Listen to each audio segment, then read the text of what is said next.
Hello and welcome. We are in Genesis chapter 30, and I'm going to go ahead and get started. We're going to start with the chapter heading.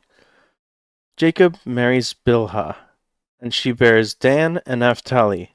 He marries Zilpah, and she bears Gad and Asher. Leah bears Issachar and Zebulun, and David and a daughter, Dinah.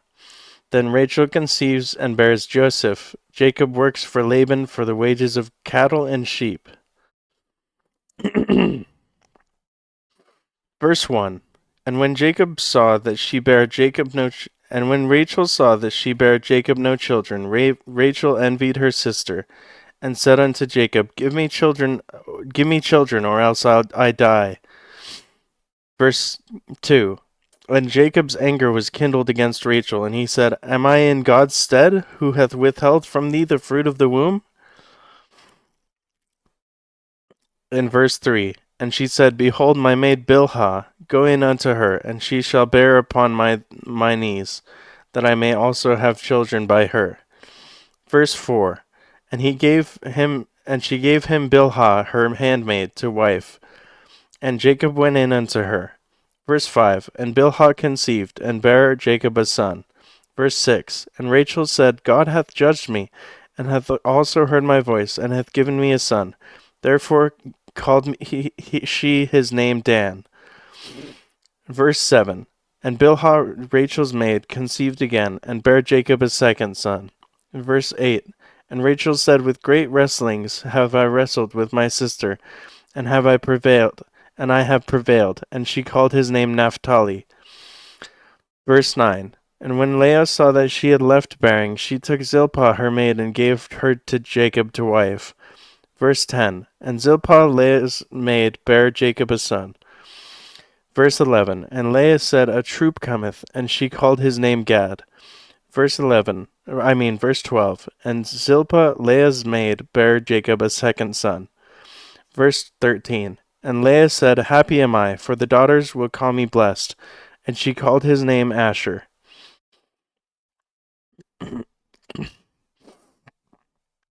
Verse 14. And Reuben went in the days of the wheat harvest, and found mandrakes in the field, and brought them unto his mother Leah.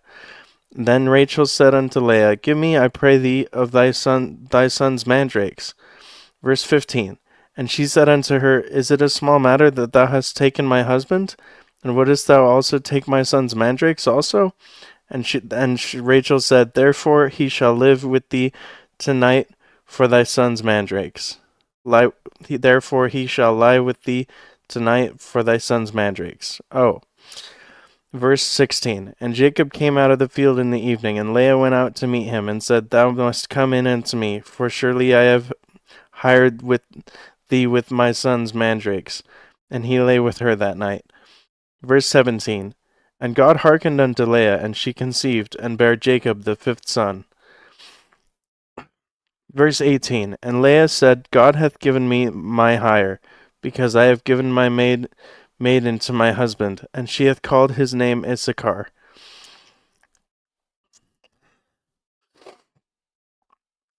In verse 19. And Leah conceived again, and bare Jacob the sixth son.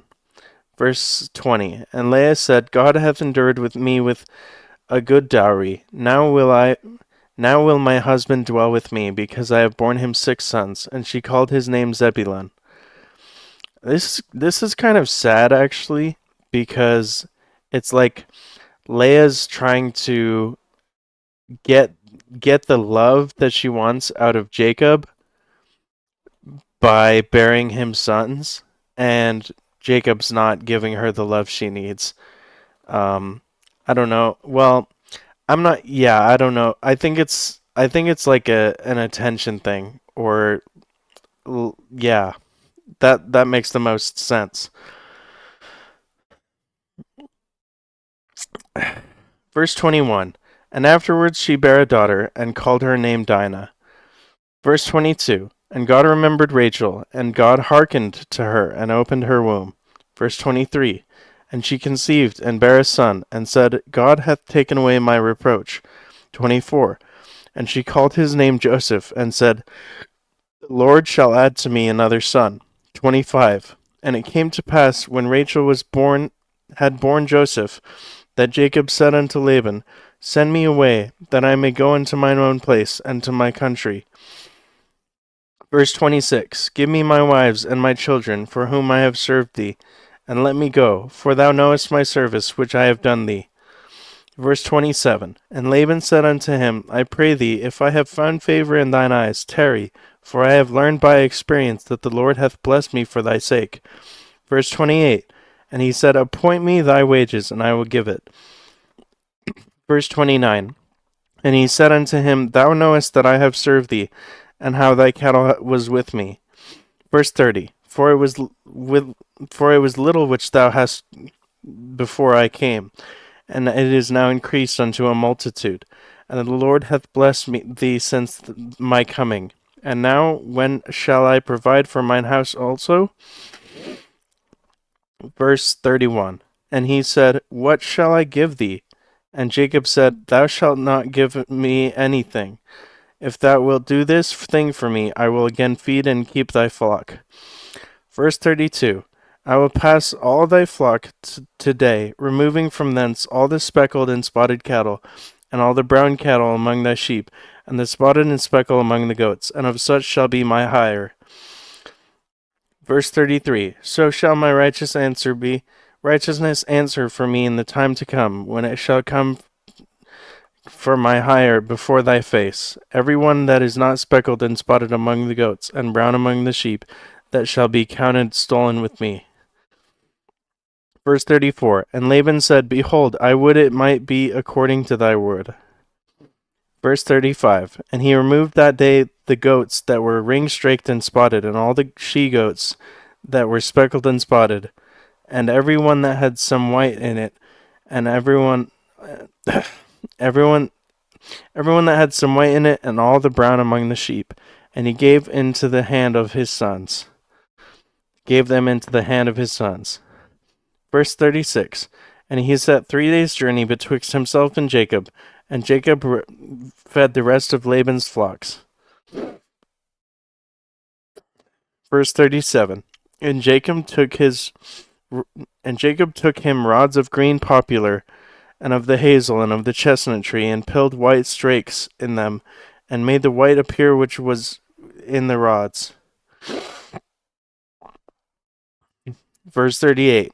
And he set rods which he had pilled before the flocks in the gutters, watering troughs, which the flocks had gave him, that they should conceive when they came to drink. And verse 39. And the flocks conceived before the rods, and brought forth cattle ring-straked, speckled, and spotted. Verse 40. And Jacob did separate the lambs, and set the faces of the flocks towards the ring-straked, and all the brown in the flocks of Laban. And he put his own flocks by themselves, and put them not into Laban's cattle. Verse 41. And it came to pass, whensoever the stronger cattle did conceive, that Jacob did lay the rods before the eyes of the cattle as in the gutter, that they might conceive among the rods. Verse 42. When the cattle were feeble, he put them not in. So the feebler were Laban's, and the stronger were Jacob's. Verse 43. And the man increased exceedingly, and had much cattle, and maidservants, and menservants, and camels, and asses. So that was the end of Genesis chapter 30. That was a very interesting chapter. Lots of sons were born unto Jacob in that chapter, and Jacob did what he does best, and did another massive heist and stole the stronger of the flock of Laban from Laban using some sort of feeding method, I think. And that was the end of the chapter. So Jacob had a lot of animals and livestock. Anyways, that was the end of Genesis chapter 30. We're going to go into Genesis chapter 31.